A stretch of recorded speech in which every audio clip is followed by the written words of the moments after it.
마태복음 10장에서 예수님께서 12제자를 부르시고 파송을 하시면서 제자의 삶은 어떠해야 하는지 말씀을 하고 있습니다. 오늘 본문도 자기 십자가를 지는 삶에 대해서 말씀하고 있고 또 매우 유명한 내용이기도 합니다. 그러면서도 어떤 의미에서는 상당히 무거운 말씀이라고 하겠습니다. 어떤 고난이 닥친다 할지라도 예수 그리스도를 믿는 믿음과 예수 그리스도를 따르는 삶은 중단될 수 없고 포기할 수 없다고 말씀하시죠. 34절입니다. 내가 세상에 화평을 주러 온 줄로 생각하지 말라. 화평이 아니요 검을 주러 왔노라. 예수님 말씀이 어떤 곳에서는 화평을 얘기하고 평화를 얘기하시는데 오늘 말씀에서는 화평이 아니라 검을 주러 왔다 이렇게 말씀하기 때문에 당황이 되기도 하지요. 하지만 예수님의 말씀을 깊이 생각해 보면 어떤 의미로 이런 말씀을 하시는지 또 제자들에게 무엇을 요구하시는지를 알 수가 있습니다. 하늘나라 복음을 전하는 예수님께서 그 복음을 따르는 제자들이 땅의 세력과 충돌하는 것은 어찌 보면 당연하다는 얘기입니다. 이 말씀을 우리가 삶 속에서 실제로 경험을 하게 되죠. 예수님을 믿고 따르다 보면 반드시 세상에서 갈등을 겪게 된다는 것입니다. 제일 먼저 직접적으로 겪게 되는 대상이 바로 가족이죠. 35절에 말합니다. 내가 온 것은 사람이 그 아버지와 딸이 어머니와 며느리가 시어머니와 불화하게 하려 함이니 사람의 온수가 자기 집안 식구리라.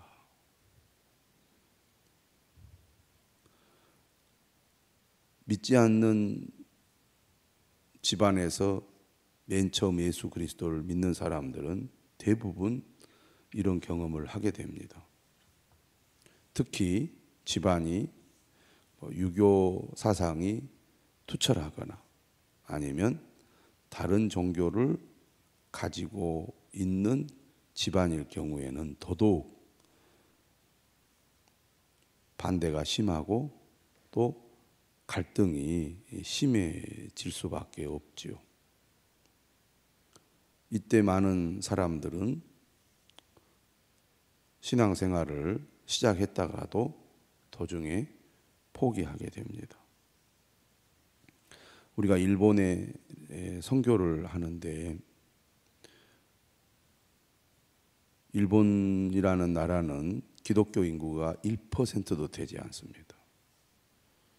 특이한 나라죠. 그만큼 우상 숭배가 심한 나라인데 선교사님 얘기를 들어보면 이제 청년들이 도시로 유학을 가서 대학을 다니다가 복음을 듣고 이제 교회를 다니게 되면 부모가 찾아와서 신앙생활을 못하게 한다고 합니다. 일본 사람들이 한번 예수를 믿으면 또 지조가 있어서 특별하지 않은 이상은 이제 잘 다니는데 믿음이 들어가기 전에 이제 부모가 와서 설득을 하거나 반대를 하거나 이렇게 하게 되면 믿음을 제대로 가지지도 못하고 중도에 이제 그만두는 일들이 생긴다는 겁니다. 선진국이고 자녀들의 뭐 개인 프라이버시라고 할 수도 있잖아요. 존중해 줄 것 같아도 신앙 문제에 있어서는 또 매우 보수적인 생각으로 기독교 신앙을 가지는 것에 대해서 반대하는 부모들이 많이 있는 거죠. 우리나라도 초창기에 그런 일이 많이 있었고 지금도 믿지 않는 가정에서 또 집안에서 예수를 믿으면 반대에 부딪히는 경우들이 많이 있습니다. 얼마 전에 영상을 보니까 그 네팔에서 기독교 신앙을 가진 젊은이들이 부모의 반대로 고생하는 그런 영상을 보았습니다. 어디에서나 복음을 듣고 예수를 믿게 되면 반드시 갈등이 일어나고 그리고 반대에 부딪히게 된다는 것입니다. 이때 어떻게 해야 되느냐? 부모에게 효도해야 되고 부모의 말에 순종해야 되니까 믿음을 포기하고 부모의 뜻을 따라야 할 것이냐, 이런 갈등이 생기는 거죠. 하지만 예수님은 단호합니다.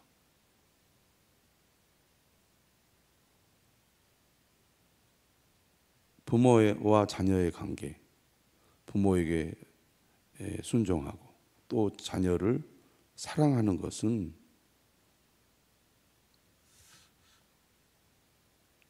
당연하고 또 귀한 가치이지만 주님을 따르는 것과 비교해 보면 그 어떤 것도 주님을 믿고 따르는 것보다 앞설 수 없고 바꿀 수 없다고 주님은 강하게 얘기하시는 거죠. 우리가 마태복음을 보면서 긍휼의 마음을 가지고 다른 사람을 불쌍히 여기고 다른 사람과 좋은 관계를 맺어야 한다고 예수님께서 말씀해 오지 않으셨습니까? 또 예수님을 찾아온 사람들도 자녀 때문에 예수님을 찾아와서 도움을 요청하는 그 사람들을 보고 예수님께서 그의 마음과 믿음을 귀하게 여기셨잖아요. 긍휼의 마음이 있고 또 바람직한 가족의 관계를 예수님은 귀하게 보신 분입니다. 그런데 가장 근본적인 신앙의 문제에 있어서는 예수님이 타협을 하지 않고 있는 거죠. 37절에 말하잖아요. 아버지나 어머니를 나보다 더 사랑하는 자는 내게 합당하지 아니하고 아들이나 딸을 나보다 더 사랑하는 자도 내게 합당하지 아니하며.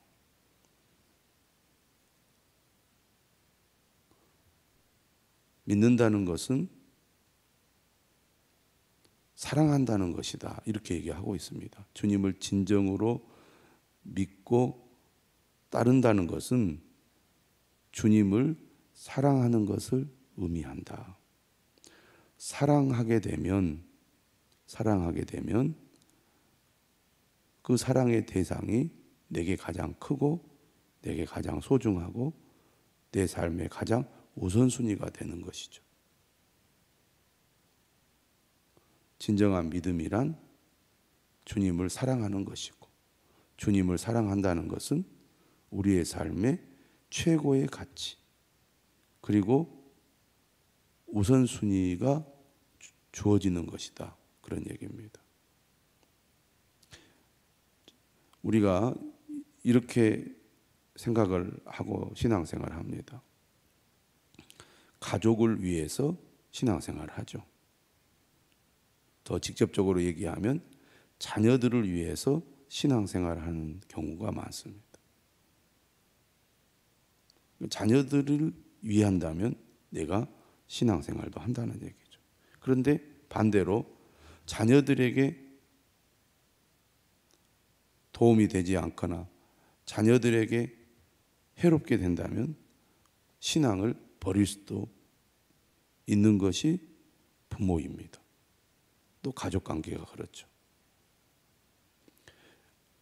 그런데 예수님은 이 부분에서 입장을 분명히 하시는 거죠. 아버지나 어머니를 나보다 더 사랑하는 자는 내게 합당하지 아니하고 아들이나 딸을 나보다 더 사랑하는 자도 내게 합당하지 아니하다. 우선순위를 분명히 하라는 것이죠. 참된 신앙은 37절의 말씀을 따르는 것입니다. 38절도 말씀하죠. 또 자기 십자가를 지고 나를 따르지 않는 자도 내게 합당하지 아니하니라. 자기 목숨을 얻는 자는 잃을 것이요 나를 위하여 자기 목숨을 잃는 자는 얻으리라. 어느 정도로 우리가 주님을 따라야 된다고 말하느냐면 자기 생명보다 자기 목숨보다 주님을 더 귀하게 여길 때, 다시 말하면 믿음을 지키고 주님을 따르기 위해서는 내 목숨도 바칠 수 있다. 내 목숨도 버릴 수 있다. 이렇게 각오하고 주님을 따르는 자가 진정으로 주님의 제자라는 것입니다. 예수님께서 왜 이런 말씀을 하십니까?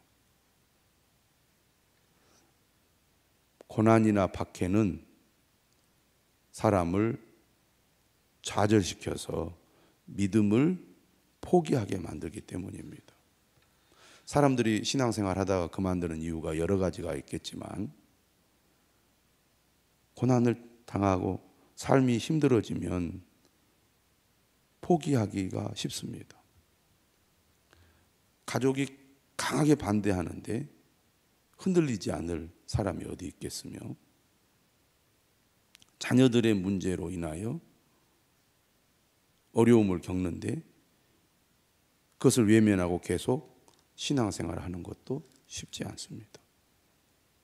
또 심지어 예수를 믿는 것 때문에 목숨에 위협을 받는다면 얼마나 많은 사람이 믿음을 지키겠습니까? 그런데 예수님께서 이렇게 말씀하시는 이유가 어디에 있습니까? 믿음이란 세상의 그 어떤 것과도 바꿀 수 없는 절대 가치가 있다는 것입니다. 왜냐하면 믿음으로 구원을 받기 때문입니다. 믿음으로 영원한 생명을 얻기 때문이죠.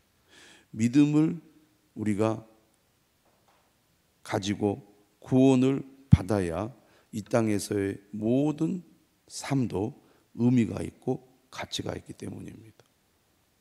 믿음을 잃어버린다면 이 땅에서의 모든 것은 결과적으로는 다 가치가 없는 것이 되고 무의미한 것이 되고 그리고 모든 것을 잃어버리는 것이 된다는 얘기입니다. 진정으로 부모를 사랑하고 자녀를 사랑한다는 것은 그들 역시 예수 그리스도를 믿고 구원받게 하는 거라는 거죠. 내가 믿음을 포기하면 내 부모도 믿음을 가질 수 있는 기회를 잃어버린 것이고 내가 믿음을 포기하면 내 아들이나 딸도 믿음을 가질 수 있는 기회를 잃어버리기 때문입니다. 실제로 우리가 자녀들을 생각해 보면 자녀들의 믿음을 소중하게 여기지 않다 보니까 자녀들이 믿음에서 멀어지는 경우가 많습니다.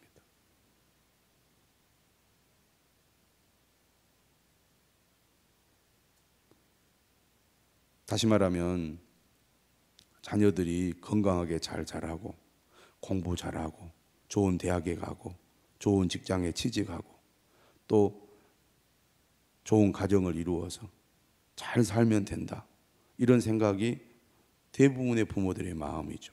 그리스도인도 마찬가지입니다. 그래서 그들이 잘 되는 것만 바라고 그래서 그들이 요구하고 원하는 것은 다 들어주려고 하는 게 부모의 마음입니다. 그런데 지금 세상의 분위기나 흐름 또 자녀들의 마음은 하나님을 믿고 따르기보다는 자신들의 삶을 즐기고 자신들이 원하는 삶을 살려고 합니다. 그러면 부모들은 그러한 자녀들의 요구를 그냥 받아들이게 되죠. 자녀들이 싫어한다는데 더 이상 얘기하지 않게 됩니다. 왜? 사랑하니까. 그들이 원하고 행복하면 그게 중요하니까. 자녀들이 불신앙의 길로 가도 자녀들을 그대로 두게 되는 거죠. 그게 어떻게 보면 아들이나 딸을 예수님보다 더 사랑하는 것이라고 하겠습니다. 그런데 결국 그것은 자녀를 망하는 길로, 심판의 길로, 멸망의 길로 가도록 내버려 두는 것과 같다는 얘기입니다.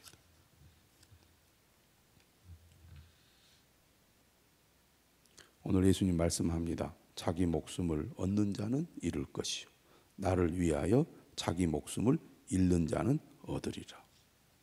어떤 일이 있어도 주님을 믿고 주님을 따르는 것보다 더 귀하고 가치 있는 것이 없고, 그러한 믿음으로 살아갈 때 결국에는 나도 살고 가족도 살고 모두가 사는 길이다. 그렇지 않는다면 나도 잃고 모두를 다 잃게 된다. 그런 말씀이라고 하겠습니다. 40절입니다. 너희를 영접하는 자는 나를 영접하는 것이요 나를 영접하는 자는 나를 보내신 이를 영접하는 것이니라. 예수님께서는 제자들에게 자신의 권위를 위임하셨습니다. 복음을 전하는 예수님의 제자들, 그들을 환영하고 맞이하는 것이 곧 예수님을 환영하고 맞이하는 것이라는 거죠.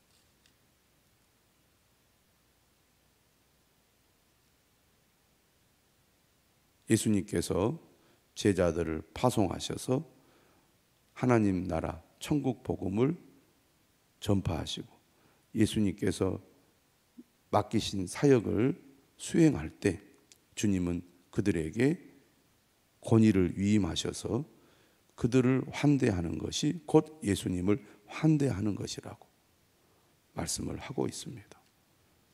선지자의 이름으로 선지자를 영접하는 자는 선지자의 상을 받을 것이요 의인의 이름으로 의인을 영접하는 자는 의인의 상을 받을 것이요 상을 받게 될 것이다. 주님을 전하는 제자들을 영접하는 자, 그를 환대하고 그를 환영하는 자를 주님은 외면하지 않고 상을 주실 거라고 약속하고 있습니다. 또 누구든지 제자의 이름으로 이 작은 자 중 하나에게 냉수 한 그릇이라도 주는 자는 내가 진실로 너희에게 이르노니 그 사람이 결단코 상을 잃지 아니하리라.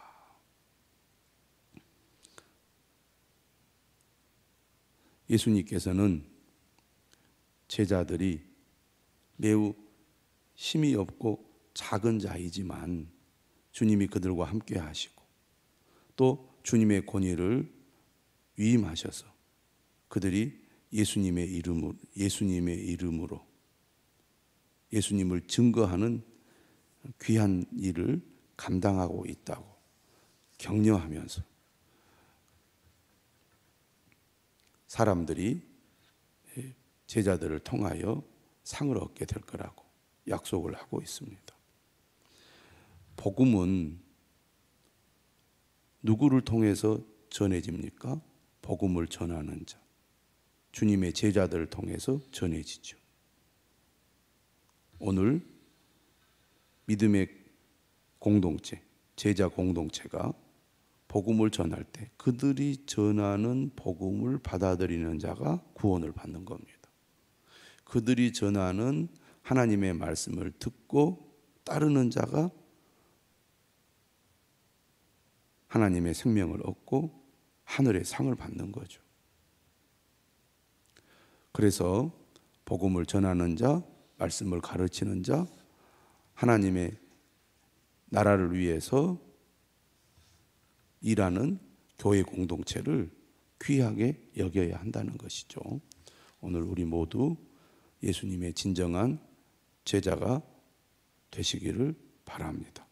하나님께